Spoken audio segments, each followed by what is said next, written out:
മന്നരാവുന്ന കോടമ്പുഴ ഉസ്താദ് ചുമരിൽ എഴുതി വെച്ചിട്ടുണ്ട്, സമയം വരപ്പെട്ടതാണ് എൻ്റേതും നിൻ്റേതും എന്ന്. ഒന്ന് പോയി തരുമെന്നാണല്ലോ അതിൻ്റെ ഒരു അർത്ഥം, ഒന്ന് ഇറങ്ങി തരുമോന്നാണ് അതിൻ്റെ അർത്ഥം. പക്ഷെ അത് മുഖത്തടിച്ച് പറയാനുള്ളൊരു പ്രയാസം കൊണ്ട് സമയം വിലപ്പെട്ടതാണ് എൻ്റേതും നിൻ്റേതും. അങ്ങനെ സമയം സൂക്ഷിച്ചത് കൊണ്ടാണ് പരിശുദ്ധ ഖുർആനിന് 31 ബൃഹത്തായ വാള്യങ്ങളുള്ള തഫ്സീർ എഴുതാൻ കഴിയുന്നത്.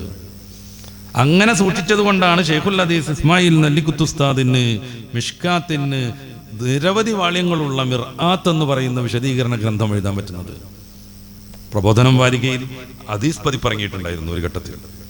അതിൽ പ്രധാനപ്പെട്ട ഒരു ലേഖനം നെല്ലിക്കുത്ത് ഉസ്താദിന്റെ ഈ ഹദീസ് ശറഹ് ഗ്രന്ഥത്തെ കുറിച്ചായിരുന്നു. മലയാളികളാകുന്ന ഒരാളും അങ്ങനത്തെ ഒരു ഗ്രന്ഥം രചിച്ചിട്ടില്ലെന്ന് അവർ പഠനം നടത്തി അതിൽ വിലയിരുത്തുന്നുണ്ട്. അങ്ങനെ സംഭവം ഇല്ല. പ്രത്യേകിച്ച് ഷാഫിഈ മസ്ലക്കനുസരിച്ചുള്ള മിഷ്കാത്തിന്റെ ഒരു ശറഹ് ഇന്ന് ലഭ്യമേയല്ല. ആ വിടവ് നികത്തിക്കൊണ്ടാണ് ബഹുമാനപ്പെട്ടവർ 7-8 വാളിയുള്ള തടിച്ച വാള്യങ്ങളുള്ള ആ ഒരു ഹദീസിന്റെ ശറഹ് ഉണ്ടാക്കുന്നത്.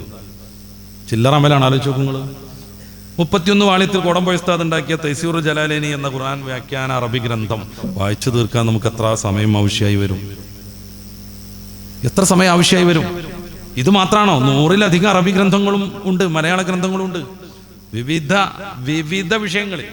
ചരിത്രം എഴുതല്ലോ, ക്ലോണിങ്ങിനെ കുറിച്ച് എത്ര പഠിക്കണം?